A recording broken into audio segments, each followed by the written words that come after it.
तो मित्रों, infinity castle में जाने के बाद ग्यू और तांजीरो एक साथ थे और तांजीरो ग्यू से बोल रहा था कि शायद हम मुजान से बहुत दूर हैं और हमें अभी तक कोई अपर मून दिखा भी नहीं। खैर जो भी हो, हमें इस बार कैसा भी करके जीतना ही होगा। तांजीरो के ऐसा बोलते ही अकाजा जमीन में जोर से पंच मारता है, जिस वजह से ग्यू और तांजीरो को कुछ समझ में नहीं आ रहा था कि अभी उनके साथ में क्या हुआ है। बट तभी अकाजा तांजीरो के सामने आता है और वो तांजीरो को बोलता है कि मैं सरप्राइज हूँ कि तुम अभी तक जिंदा हो।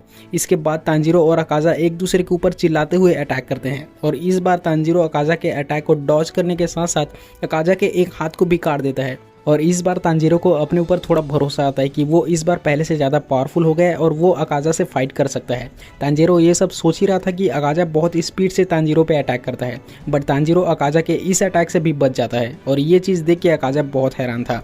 ये देख के ग्यू भी सोच रहा था कि तांजीरो अब एक हसीरा जितना पावरफुल हो गया है।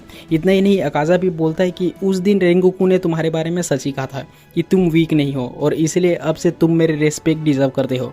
ये बोलते हुए अकाजा अपना ब्लड डीमन आर्ट को एक्टिव करता है और बोलता है कि चल छोटे, फाइट स्टार्ट करते हैं। अकाजा के बोलते ही Giyu water breathing third form और तांजीरो अपना फायर ब्रीदिंग से अकाजा पे अटैक करते हैं और अकाजा भी ग्यू के ऊपर काउंटर अटैक करता है, जिसे ग्यू अपने 11th फॉर्म से रोक लेता है। ये देख के अकाजा बोलता है कि मैंने पहले ऐसा कुछ नहीं देखा, क्योंकि जिस वाटर हसीरा को मैंने पहले मारा था उसने ऐसा कोई फॉर्म उसके अगेंस्ट में यूज़ नहीं किया था। इसके तुरंत बाद तांजीरो अकाजा पे अटैक करता है, लेकिन अकाजा बहुत स्पीड से तांजीरो के पीछे आ जाता है। इस पॉइंट में तांजीरो के पास में और कोई रास्ता नहीं था, बट ग्यू अकाजा के हाथ को काट देता है और तांजीरो को बचा लेता है। लेकिन एक सेकंड के अंदर ही अकाजा अपने हाथ को रीजनरेट कर लेता है और इसके तुरंत बाद अकाजा ग्यू पे एक तगड़ा अटैक करता है, जिसे तांजीरो भी बाल बाल बचता है। अकाजा ग्यू से उसका नाम पूछता है क्योंकि वो उसे याद रखना चाहता था, बट ग्यू बोल देता है कि मुझे फाइट के बीच में बात करना पसंद नहीं है। लेकिन अकाजा बोलता है कि मुझे बात करना बहुत पसंद है, इसीलिए मैं तुमसे तुम्हारा नाम बार बार पूछता रहूँगा। ये बोलते हुए अकाजा ग्यू को जोर से किक मारता है, जिससे ग्यू अपने शॉट से रोक लेता है, लेकिन फिर भी वो बहुत दूर जाके गिरता है। ये देख के तांजीरो ग्यू को जोर से चिल्लाता है। तभी अकाजा तांजीरो के पास आके बोलता है कि अच्छा, तो उसका नाम ग्यू है।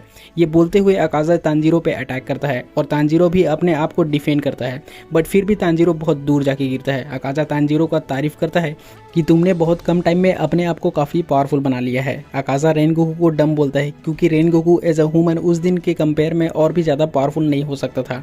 रेनगोकू के बारे में ये सब सुन के तांजीरो बहुत गुस्सा हो जाता है और वो अकाजा को गाली देते हुए चुप रहने के लिए बोलता है। बट अकाजा बोलता है कि जब भी मैं वीक लोगों को देखता हूँ तो मुझे वॉमिटिंग करने का मन करता है, इसलिए वीक लोगों को मार देना चाहिए, क्योंकि यही लॉ ऑफ नेचर है। जिसके रिप्लाई में तांजीरो बोलता है कि अकाजा, तुम भी कभी एक छोटे बच्चे थे जिसे किसी ने प्रोटेक्ट किया होगा, जिस वजह से आज तुम जिंदा हो। इसलिए स्ट्रॉन्ग बंदों को वीक लोगों को प्रोटेक्ट करना चाहिए, ताकि वो लोग भी एक दिन स्ट्रॉन्ग बन के वीक लोगों को प्रोटेक्ट कर सके। और इस तरह लॉ ऑफ नेचर काम करता है। बट तांजीरो का बात सुन के अकाजा बहुत गुस्सा हो जाता है, क्योंकि उसके हिसाब से तांजीरो का सोच माफ़ करने लायक नहीं है। बट तभी एक इंसान अकाजा के कंधे पर अपना हाथ रख के बोलता है कि स्टार्टिंग में सब लोग एक छोटे बच्चे ही होते हैं, लेकिन वो हमेशा याद रखते हैं कि शुरुआत में उनका हेल्प किसने किया। लेकिन हमें अपने आप को किसी से कंपेयर करना नहीं चाहिए, क्योंकि हमारा लड़ाई हमेशा खुद से ही होता है। लाइफ में इंपॉर्टेंस सिर्फ यही चीज़ रखता है कि हम कल के कंपेयर में आज ज़्यादा स्ट्रांग होते जाए। अगर तुम 10 या फिर 20 ईयर तक मेहनत करते रहो तो एक दिन तुम भी बहुत पावरफुल हो जाओगे और इसके बाद तुम भी लोगों का हेल्प कर सकते हो। बट अकाजा उस इंसान के हाथ को अपने कंधे से हटा देता है, लेकिन तांजीरो ये देख के हैरान था, क्योंकि उसे अकाजा के पीछे कोई दिखाई नहीं दे रहा था।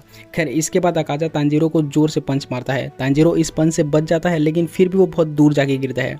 तांजीरो अपने मन में सोचता है कि अकाजा पहले से बहुत ज़्यादा फास्ट हो गया है, सिर्फ फास्ट नहीं बल्कि पहले से भी ज़्यादा एक्यूरेट अटैक भी कर रहा है। तांजीरो ये सब सोच ही रहा था कि तभी अकाजा उसके पास आके उसे एक और पंच मारता है। तांजीरो जब भी अकाजा के अटैक को समझ रहा था, तब भी अकाजा इतना पावरफुल था कि वो तांजीरो के रेंज से बाहर था।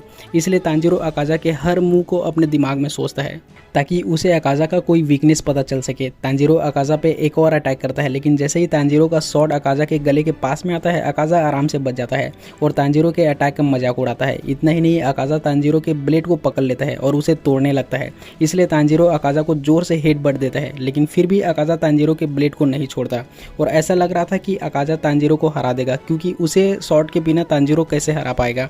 बट तभी वहाँ पे ग्यू आके अकाजा के हाथ को काट देता है और बोलता है कि अब मुझे गुस्सा आ रहा है। ग्यू बोलता है कि मैं अपना पूरा पावर यूज करना नहीं चाहता था, लेकिन अभी पानी सर के ऊपर चला गया है। अकाजा भी बोलता है कि मैं बहुत सालों के बाद ऐसे बंदे को देख रहा हूँ जिसने मुझे थोड़ा नर्वस फील कराया है और फाइनली हम हम देखते हैं कि ग्यू ने अपना डीमन स्लेयर मार्क को अनलॉक कर लिया था।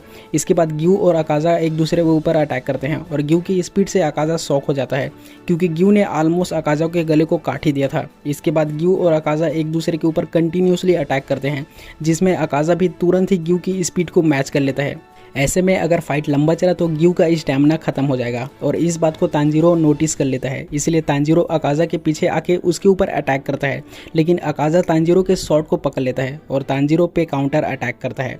बट तांजीरो इस अटैक से अपने आप को बचा लेता है और ग्यू अकाजा पे एक और पावरफुल अटैक करता है, लेकिन अकाजा इस अटैक से भी ईजिली बच जाता है। और अटैक से बचने के बाद अकाजा ग्यू पे सेम एक्यूरेसी से अटैक भी कर रहा था। ग्यू सोच रहा था कि ये बंदा चलता फिरता कार्नेज है और अकाजा को पता चल गया था कि ग्यू ने अपने सारे अटैक उसके ऊपर कर लिए हैं। इसलिए अकाजा ग्यू को बोलता है कि अब मैं इस फाइट को ख़त्म कर दूंगा। ये बोलते हुए अकाजा ग्यू पे पावरफुल अटैक करता है जिसे रोकने के चक्कर में ग्यू का शॉट टूट जाता है और इसी बात का फ़ायदा उठा के अकाजा ग्यू के अंदर अपना हाथ घुसा देता है और जैसे उसने रेनगोकू के अंदर में अपना हाथ घुसा दिया था। बट इसके तुरंत बाद अकाजा नोटिस करता है कि तांजीरो ने उसका हाथ ग्यू पे अटैक करने से पहले ही काट दिया था। इसके बाद अकाजा गुस्से में पागल हो जाता है और वो तांजीरो और ग्यू के ऊपर अपने पूरे पावर से अटैक करने लग जाता है और तांजीरो इस पॉइंट तक एस्ट्रल फॉर्म को देख पा रहा था। बट अकाजा ने ग्यू को बहुत इंजर्ड कर दिया था। अकाजा ग्यू को बोलता है कि तुम रेनगोकू की तरह मत मरो, तुम भी एक डीमन बन जाओ। और तांजीरो के पास में एक मौका था अकाजा को मारने का, लेकिन तांजीरो अटैक करने से पहले चिल्ला देता है, इसलिए अकाजा बच जाता है। बट इसके तुरंत बाद तांजीरो अकाजा पे सेकेंड अटैक करता है और वो अकाजा के सर को काट देता है क्योंकि अकाजा का डिस्ट्रक्टिव कंपास अकाजा के सिर्फ उसी एनिमी के बारे में बताता है जो अकाजा को मारना चाहता था, लेकिन तांजीरो के मन में अकाजा के लिए कोई किलिंग इंटेंस नहीं था। इसलिए अकाजा को ऐसा लग रहा था कि वो किसी पौधे के अगेंस्ट में लड़ रहा है, लेकिन अकाजा अब भी हार नहीं मानता और अपने सर को फिर से अपने बॉडी से जोड़ने लगता है। इसलिए ग्यू अकाजा के सर को शॉट से स्टैब करके नीचे गिरा देता है, लेकिन अकाजा अपने हेड के बिना ही तांजीरो पे अटैक करके उसे बेहोश कर देता है और अकाजा अपने सर को ही रिजनरेट कर रहा था। इसलिए ग्यू अकाजा के ऊपर अटैक करता है और इससे अकाजा का बॉडी डैमेज भी होता है और ग्यू अकाजा को बोलता है कि अगर तुम तांजीरो को मारना चाहते हो तो तुम्हें पहले मुझे मारना पड़ेगा। तभी एक लड़की अकाजा के हाथ को पकड़ के बोलती है कि जाने दो, अब रुक जाओ। लेकिन अकाजा उस लड़की से बोलती है कि मुझे इन लोगों को मारना है, मुझे और भी स्ट्रॉन्ग बनना है और मैं उन सब लोगों को मार दूंगा जो मेरे रास्ते में आएंगे। और वो लड़की कोई और नहीं बल्कि अकाजा की वाइफ कोयुकी थी। कोयुकी अकाजा से पूछती है कि तुम स्ट्रॉन्ग क्यों बनना चाहते हो। इसके रिप्लाई में अकाजा बोलता है कि अगर मैं स्ट्रॉन्ग नहीं होऊंगा तो मैं किसी का पर्स चुरा के भाग नहीं पाऊंगा। अगर मैं स्ट्रॉन्ग नहीं होऊंगा तो मैं उन लोगों को मार नहीं पाऊंगा जो मुझसे बदला लेने के लिए आएंगे। अगर मैं स्ट्रॉन्ग नहीं होऊंगा तो मुझे वो लोग मुखिया के पास लेके जाएंगे और सज़ा दिलाएंगे। और हम अकाजा के पास्ट को देखते हैं जहाँ पे अकाजा तीसरी बार चोरी करते हुए पकड़ा गया था, इसलिए उसके हाथ में 3 लाइन बना दिया जाता है और अकाजा को वार्निंग दिया जाता है कि अगर तुम नेक्स्ट टाइम में चोरी करोगे तो तुम्हारा हाथ को काट दिया जाएगा। बट अकाजा बोलता है कि ठीक है, काट दो। और जब अकाजा के डैड को पता चलता है कि अकाजा चोरी करते हुए पकड़ा गया है तब वो सुसाइड कर लेते हैं क्योंकि अकाजा अपने डैड के मेडिसिन के लिए चोरी करता था, लेकिन उसके डैड को नहीं पता था कि अकाजा चोरी के पैसों से उसके लिए मेडिसिन लेके आता था। लेकिन अकाजा का मानना था कि इस दुनिया में गरीब लोग पीसफुल नहीं रह सकते, इसलिए अकाजा और भी ज़्यादा मारपीट करने लग जाता है। इसलिए वहाँ पे काइजो नाम का एक बंदा आता है और वो देखता है कि अकाजा बच्चा होने के बाद भी 7 बड़े बड़े लोगों को अकेले ही पीट रहा है। इसलिए काइजो अकाजा को अपने साथ लेके जाता है ताकि वो उसे ट्रेनिंग दे सके। और वहीं पे अकाजा काइजो की बेटी कोयुकी से भी मिलता है जो थोड़ी बीमार थी और इसके बाद भी कोयुकी अकाजा से बहुत अच्छे से पेश आ रही थी। इसलिए अकाजा डिसाइड करती है कि वो कोयुकी का ध्यान रखेगा। इसके साथ ही काइजो अकाजा को ट्रेनिंग भी देता है।